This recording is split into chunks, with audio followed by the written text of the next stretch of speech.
Assalamualaikum warahmatullahi wabarakatuh. Waalaikumsalam warahmatullahi wabarakatuh.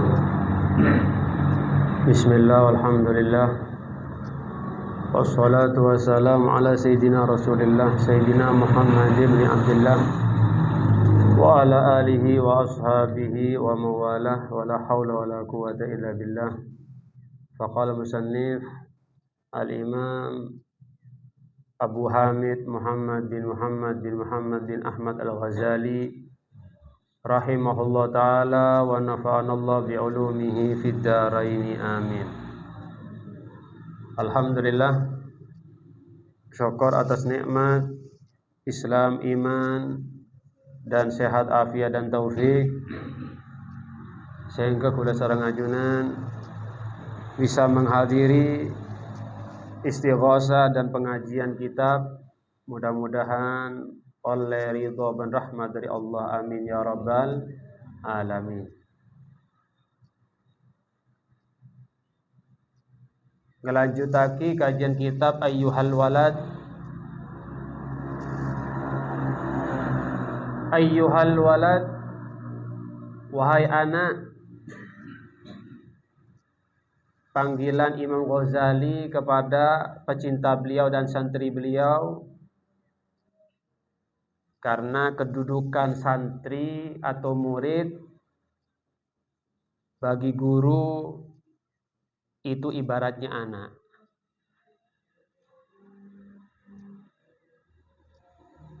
Wahai anak, idza alimta hadzal haditsa, jika kamu sudah mengetahui ini hadis, maksudnya hadis yang kemarin yang diceritakan oleh Imam Shibli. Kinarin pun Imam Shibli acerita beliau berkhidmah atau berguru 400 guru.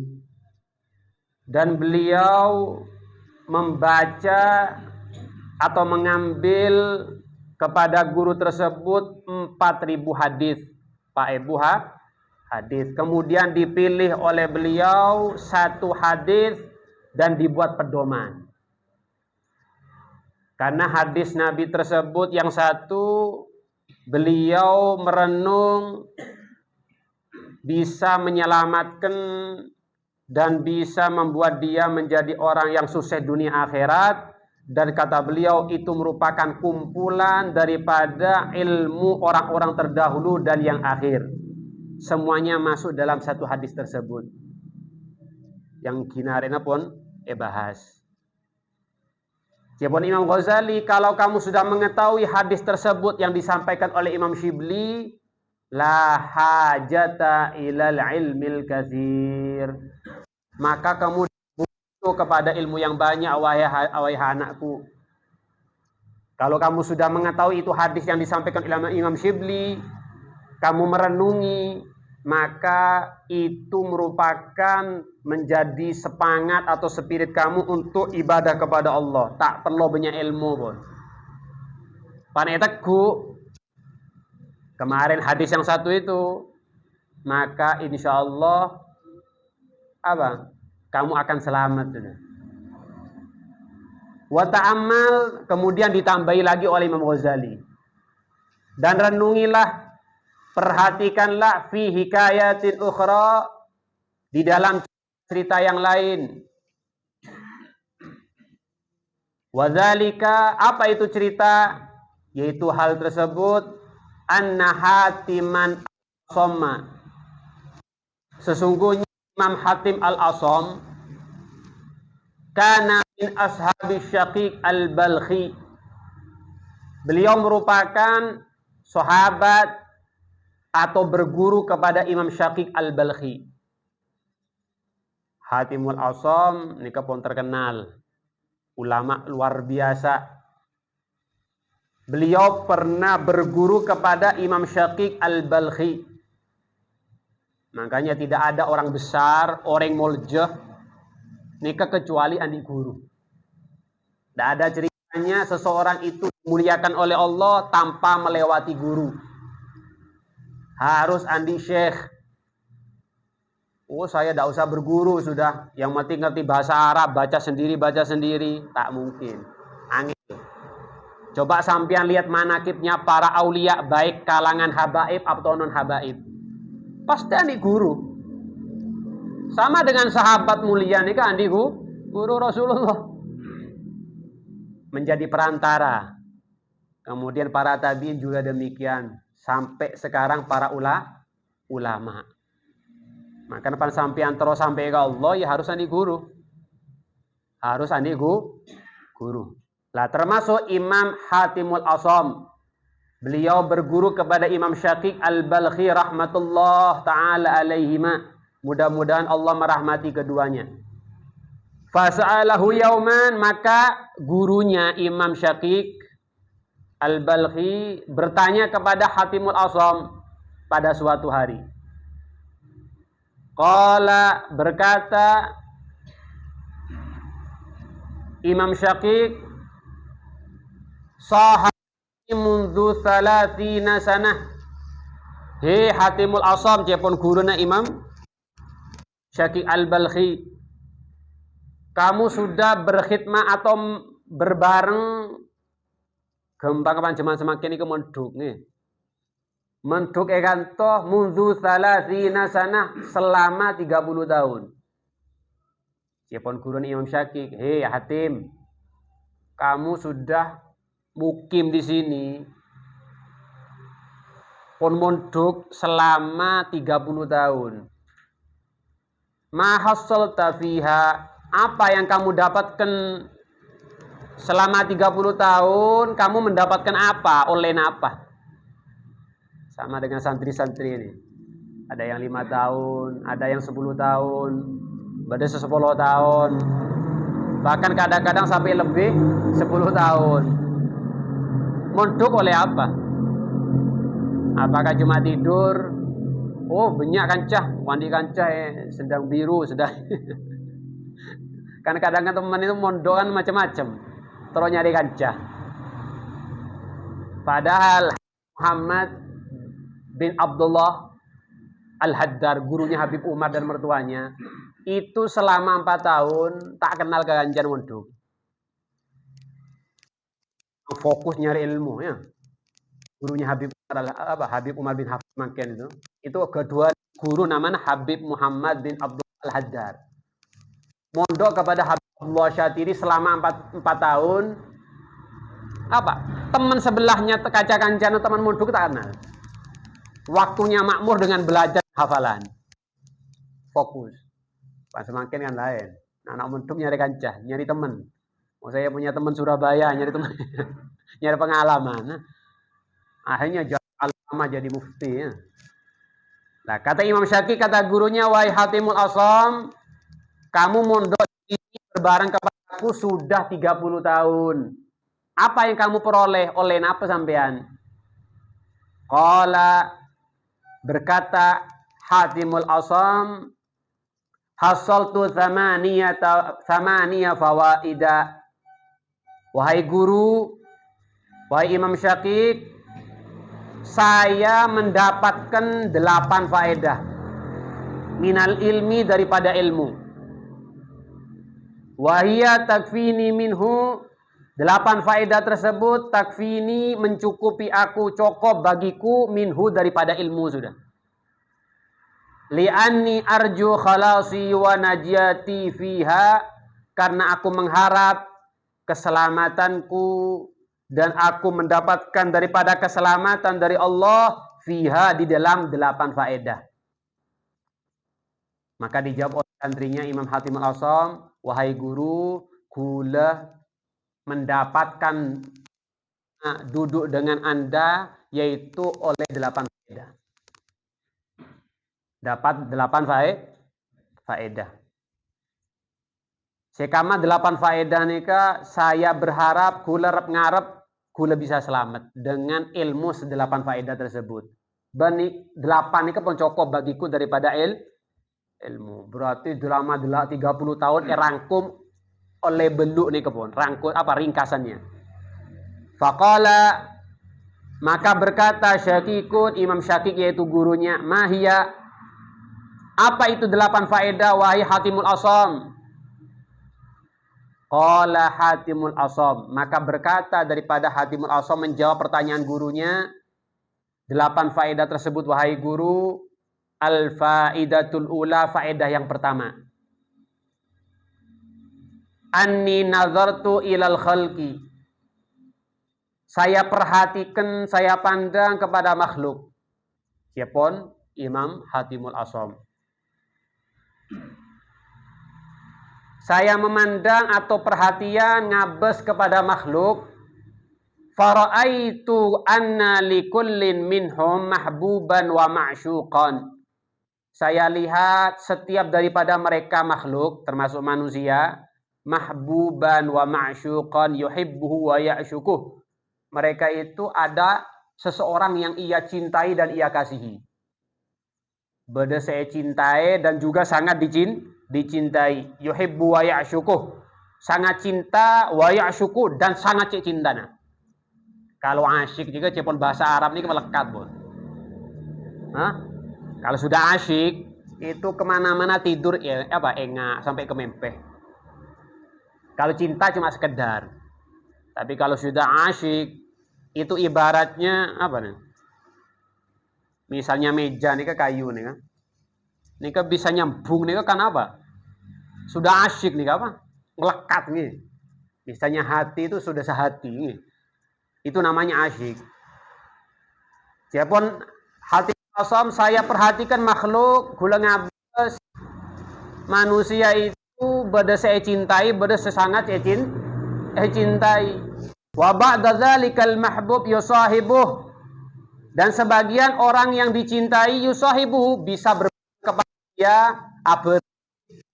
ila maradil maut, ada yang sampai mati sampai sedah. Wa ba'duhu syafiril qabr, dan sebagian daripada mahbub tersebut yang ia cintai bisa abereng kepada dia sampai syafiril qabr, sampai entar ke kuburan. Tapi yang disayangkan buat Imam Hatimul Asam, sumayarji kulluh. Sehabis itu mereka pulang sedajen kan. Ketika dia ditanam ke kuburan, orang yang ia cintai, istrinya, anaknya, sahabat karibnya, ada pulang semua. Leman ke jombon. Wa yatruku faridan wahidan. Dia ditinggal faridan wahidan, sendirian juga. Istrinya pulang atau suaminya pulang. Potrana beleman ke jombon. Kancana setiap hari yang jelas. Oh, Masya Allah ya. Teman si hidup semati. Ada pulang sama. Dia ditinggal sendirian. Wala yadkhulu ma'ahu fi qabrih minhum ahadun. Tidak ada satupun yang masuk ke kuburan. Seorang pun ada yang masuk. Cinta istri, cinta suami, cinta anak, cinta sahabat. Saya perhatikan, ini kan perkataan Hatimul Asam ya. Saya perhatikan mati-matian membela sok aja anak nih kan. Bahagia, pasangan hidup bahagia, temanmu loyal kepada teman.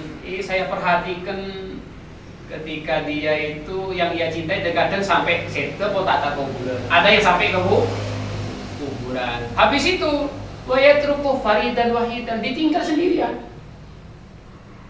Semuanya yarji kulluh, seterusnya boleh leman.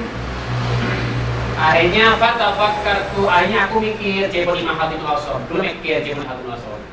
Siapa setelah perhatian kepada makhluk tersebut, cinta matian, kemudian ditinggal sendirian di kuburan. Akhirnya saya merenung, wa qultu, aku mengatakan afdalu mahbubil mar'i.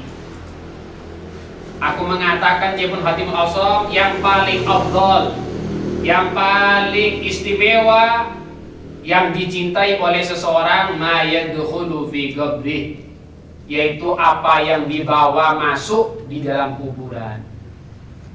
Wa yu'anisuhu fi, yang bisa yang menghibur di kuburan.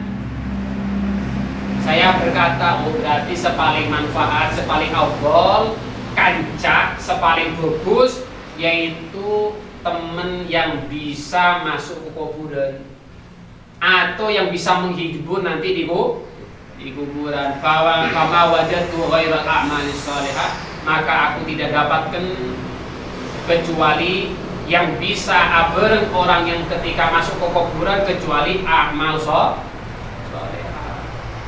Fa'akhadtuha, maka aku ambil itu amal soleh mahbuban li, sebagai apa yang aku cintai, litakuna sirajan li, supaya amal soleh tersebut menjadi sirajan, menjadi penerang, jadi lampu nanti di kuburanku, fi qabri wa tu'ani sunifi, dan bisa menghibur daripada kegelisahanku atau kesedihanku di kuburan. Wala tatrukni faridan, sehingga amal soleh tersebut tidak meninggalkan aku dalam keadaan sendirian.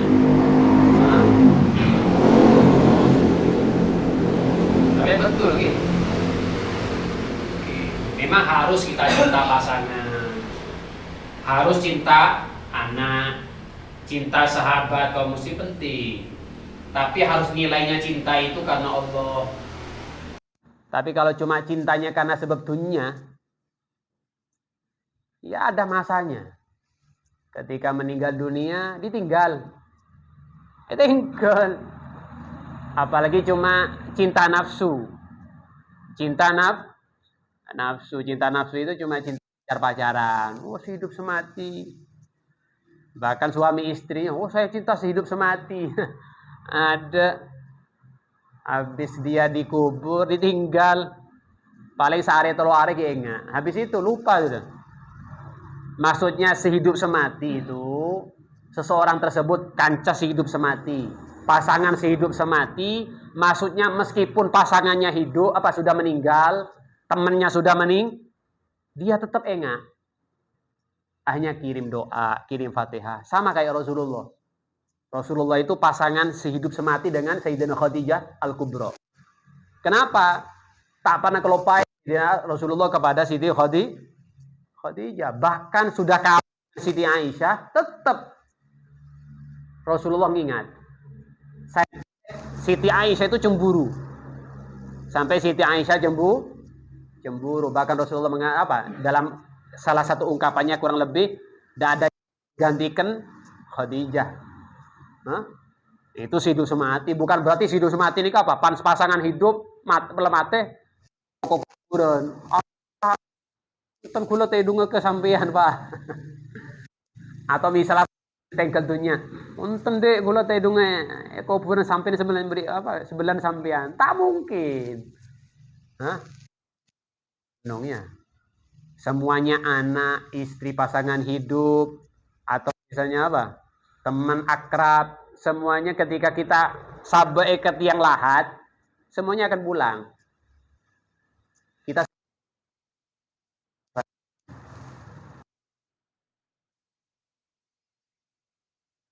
wa min waraihim barzakhun ila yaumi yub'atsun. Alam barzah, alam kubur itu sampai hari kebangkitan.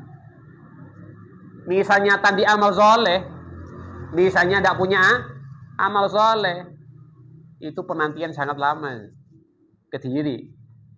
Tapi kalau punya amal soleh, sering baca Quran, sering zikir, sering sholawat, sering amalan soleh yang sholat dan seterusnya, dadi lantaran bareng. Maka cipon Hatimul Asom, saya merenung, nanti yang bisa menjadi sahabatku nanti kuburan berarti amal soleh. Kalau lainnya tinggal pulang semua, anak engki, pan enga. Misal ngirim, pantai enga, ada saya tetap sendirian. Misalnya pasangan atau teman, pan enga, pantai enga, ada kulit kedirian kasa. Saya sendirian, tapi amal soleh tetap berbareng. Tetap bareng Allah. Makanya cerita lagi, yaitu sahabat Utsman bin Affan.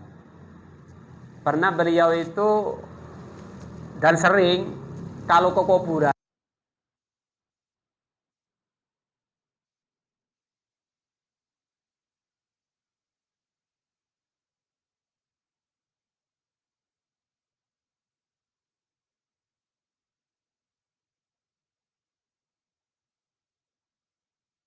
surga neraka. Saya lihat kamu itu kadang-kadang ya sedih, tapi tak sedih ketika kamu ke kuburan, ketika ziarah atau mengantarkan jenazah.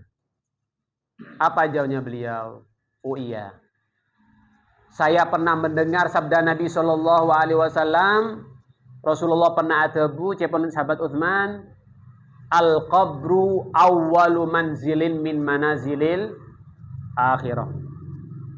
Kuburan merupakan setat atau pertama tempat menuju akhirat. Fa inna jaminhu sahibuh, kalau selamat kuburan, fama ba'dahu aisar minhu, maka setelahnya itu lebih gampang. Tapi pantak selamat, fa in lam yanju minhu, pantak selamat kuburan, fama ba'dahu asyad, maka setelahnya itu akan menjadi apa? Tambah repot. Juga Rasulullah pernah adabu, ma ra'aitu manzaran qattu illa wal qabru afdha'u minhu. Saya belum pernah perlihat, cepon Kanjeng Nabi, pemandangan yang lebih mengerikan, lebih menakutkan, lebih buruk daripada kuburan. Ini ke Rasulullah saat adabu. Karena kuburan itu imma raudhah min riyadil jannah au hufrah min hufarin nar. Kata Rasulullah, kuburan itu bisa menjadi taman surga, juga bisa menjadi jurang neraka. Maka kita merenung cepun Hatimul Asom. Kira-kira pan ini masuk kuburan, punya amalan apa? Adakah penerang daripada kuburanku atau sebaliknya? Ya, coba, itu lama itu. Di hari kebangkitan sampai ratusan tahun. Allah. Nah, itu ada amalan. Ada amalan supaya jawab nikah, selamat kuburan dan siksa kubur. Itu amalan, di antaranya soleh jelas ya. Di antara amalan yaitu membaca surat Al-Muluk. Membaca surat Tabarak. Itu buaki bi Kanjeng Nabi sallallahu alaihi wasallam, surah Tabarak hiyal mani'ah min azabil qabr, atau kama qala Rasulullah sallallahu alaihi wasallam. Siapa yang istiqomah baca surat Al-Muluk, Tabarak itu, juz berapa kan? Juz 29 ya. 29. Itu insyaallah selempir lebih segone. Sekaca lebih segone. Itu siapa yang istiqomah baca surat Al-Muluk, itu bisa mencegah azab kubur. Bisa mencegah daripada siksa kubur. Insyaallah panle istiqomah baca surat Al-Muluk, aman daripada siksa kubur. Insyaallah pan setat pertama menuju akhirat selamat, setelahnya selamat. Hari kebangkitan selamat, padang mahsyar selamat, hari hisab selamat. Di antaranya amalan untuk selamat daripada himpitan kubur dan siksa kubur yaitu istiqomah baca surat Al-Muluk. Makanya Ibnu Habib Al-Haddad, beliau mengatakan dalam kitab Nasaih, saya ingin kalau sekiranya setiap orang muslim, orang mukmin itu hatinya ada surat Al-Muluk. Pan iso hafal. Beliau sangat berharap kalau bisa setiap orang muslim, orang mukmin nikah atene bersurat Tabarok. Sehingga apa? Dia cinta dan sering istiqomah untuk membaca surat Al-Muluk. Insyaallah pan beda atene surat Al-Muluk selamat daripada siksa kubur. Pan selamat, setelahnya selamat. Pan baca insyaallah tak sampai 5 menit. Insyaallah tak sampai 3 menit. 3 menitan pula. Pan baca tartil nih kan. Pan Rasulullah dibaca setiap malam sebelum tidur. Rasulullah diriwayatkan belum pernah tidur kecuali membaca surat Al-Muluk. Makanya para guru-guru kami itu istiqomah sebelum tidur baca surat Al-Muluk. Pan sampai orang di sana apa? Dibaca lestarena maghrib atau isya ya. Biasanya ganti pan orang di sana orang apa? Biasanya surat Yasin, Waqiah, Tabarak. Kula tak hafal bib, ya tak masalah. Tapi kalau bisa hafal lebih saya boleh. Karena pan orang nikah hafal, kalau orang itu hafal, mungkin tidak baca, lupa tidak bawa bacaan, atau misalnya musafir, misalnya ikut wali songo, atau musafir kemana. Kalau hafal enak, tetap istiqomah, tetap dibaca. Aku tak hafal, ya bawa baca khulafah, bawa apa? Kan bisa bawa. Atau zaman semangkin beda Pada HP Android bisa nyaman ki, pada surat Al-Baqarah apa Tabarok, pada apa? Hizib Al-Qur'an enak. Berarti pegempang bi Gusti Allah zaman semangken. Pantak aja ken males lu. Ken ceseng ya mumpung ki bisa. Bila boleh. Lepas sete ada bon. Maka amalan terputus cuma nanti kiriman. Pangasete nanti ke kiriman. Iya kalau temennya mau ngirimi kita. Kira-kira baaba nih adik kancah sekut ngirimin ten. Allah betul misalnya apa? Betul tahlilnya. Atau misalnya betul 40 harinya atau setahunnya. Itu pun minimal. Kadang jarang enggak. Kirim Fatihah setiap hari. Istri atau suami. Pan anak memang harus termasuk santri. Termasuk santri hendaknya berdoa kepada gurunya. Termasuk baktinya santri kepada guru. Sampai kelopai ke guru. Dan insya Allah menjadi barokat daripada ilmu si santri. Jangan sampai kelopai. Pada anak ke orang sepo. Sama dengan santri kepada guru. Jangan sampai kelopai. Minimal tak bisa ziarah. Yaitu kirim Fatihah atau kirim doa. Ini kan faedah ongkuan. Ini kan faedah yang pertama. Yaitu saya lihat orang itu cinta luar biasa kepada seseorang. Tidak taunya ketika masuk ke kuburan Cipun Hatimul Aswam, wahai guru, ditinggal. Tidak meninggalkan ke kuburan yaitu amal soleh. Maka aku fokus kepada amal soleh. Ini faedah yang pertama. Insya Allah yang kedua, yang ketiga, yang berikutnya sampai 8. Ya insya Allah pan takdir yang selanjutnya nanti. Setong berset. Setong. Wallahu a'lam. Berpertanyaan?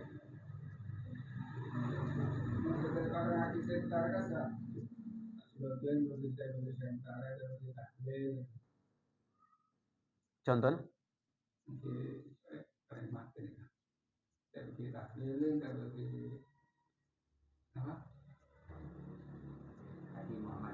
Oh, pemahamannya ya selain orang NU kembang lagi, selain orang NU, itu pemahamannya dia. Tapi bagi kita, bagi anak ya tetap kirim doa, bagi tahlil apa kepercayaan kita kan ini. Bagi dia memang tak gelem, makanya kita perhatian lihat pan Andi Putra, cuma jangan sekedar memondokkan atau menyekolahkan anak ini ke apa? Pemahamannya seperti itu, jadi muskilah nanti.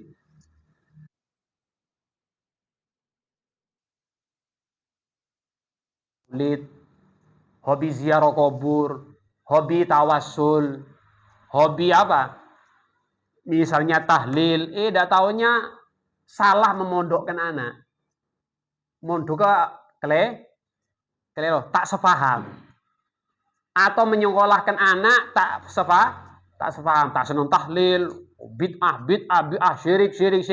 Akhirnya orang seponan ini pun sete berwenang adalah orang anaknya, ahli warisnya. Ada pun. Tak bisa. Jangan seperti itu. Hanya jadi masalah. Tetap carikan sekolahan yang sekiranya akidahnya sama. Kemudian yang anunya sama. Kalau memang andi sepuh, orang sepuh kali nikah, ya tak masalah kita doakan. Tapi pan keduan putra aja sampai kelero. Orang sepuh nikah cinta luar biasa ke ahlul bait. Tak tahunya anaknya pas sekolah seperti itu. Akhirnya apa? Ya biasa. Tak senang ziarah, tak senang maulid, tak senang tahlil, tak percaya. Itu bahkan dikatakan bid'ah. Bahkan dikatakan ahlun nar. Na'udzubillahi min dzalik. Ya, makan tengah waspada ya, waspada. Karena mereka berkeyakinan cuma doa toh yang bisa diterima. Doa toh, selain itu tidak diterima. Pahala bacaan Quran tidak terima. Bagi mereka. Bahkan ziarah bisa syirik, minta kuburan itu. Ziarah aulia tidak boleh. Tidak boleh. Ya, akhirnya apa? Ya ada masalah. Intinya ada masalah. Tapi kita jangan apa? Jangan bin hujah kepada mereka pun. Jangan mencaci mereka. Tetap kita kasih tahu dengan dalil-dalil ilmiah. Mungkin benda lain? Ada pertanyaan? Sobung. Ada adik paham semua ya? Kalau bisa baca kitab ini, baca apa? Bawa kitab Ayyuhal Walad. Ini murah ini. Insya Allah berapa? Ini mungkin saya boleh 3.000 katanya. Biar apa? Bisa sampean ini tak kasih tahu. Caranya supaya cepat alim sampean ya, cepat alim. Sampean sebelum misalnya ngaji ke kiai fulan atau ustadz fulan, termasuk ini ya kalau bisa sebelumnya itu apa? Dibaca dulu. Oh, babnya ini, halaman sekian. Kalau bisa sampean cari dulu maknanya. Kalau perlu kamus, cari kamus. Nanti cocokkan. Oh, betul apa entan? Sesuai apa entan? Kalau bisa hafalkan. Sebelum ngaji, hafalkan kada. Oh, aniru itu badul khaliq. Oh, gini nih, hafalkan. Tahu maknanya. Kalau bisa baca syarahnya, nanti ke kiai gurunya enak sudah. Seperti Imam Syafi'i. Imam Syafi'i itu sebelum belajar ke Imam Malik, hafal kabeh. Kitab Muwatta sudah hafal semua. Akhirnya ke gurunya, hafal perhatian. Hah? Bahkan kadang-kadang ditulis pakai jari-jarinya, pakai ludahnya. Kenapa? Hafal enak sudah. Ya mungkin sampean hafal semua adik-adiknya. Hah? Masya Allah, ayuhal walad tipis itu sudah hafal semua ya. Ndak eman nanti supaya perhatian. Kan supaya sampean bisa apa? Bisa ngambil faedah dan ngasih faedah. Ya, supaya cepat alim namanya. Belajar, hafal dulu, lihat maknanya, tanya kalau bisa ke temennya, kalau perlu kamus, beli kamus. Beli kah? Kamus. Tak paham tanya, apa maksudnya? Nanti belajar ke kiai dan ustadz fulan atau pelajaran enak sudah. Sudah cepat hafal langsung apa? 2 kali lipat. Langsung apa? Nyantol sudah. Tapi kalau cuma hadir, apa? Ya itu tato babnya namanya. Akhirnya apa? Faedah tetap, barokah tetap, pahala dapat. Tapi eman kecuali wes mustamiin sudah ya. Mustamiin tak masalah. Wallahu a'lam bissawab. Subhanakallahumma bihamdika asyhadu an la ilaha illa anta nastaghfiruka wa natubu ilaik. Rabbana taqabbal minna innaka antas samiul alim wa tub alaina innaka antat tawwabur rahim. Sallallahu alaihi wasallam. Alhamdulillahirabbil alamin. Al-Fatihah.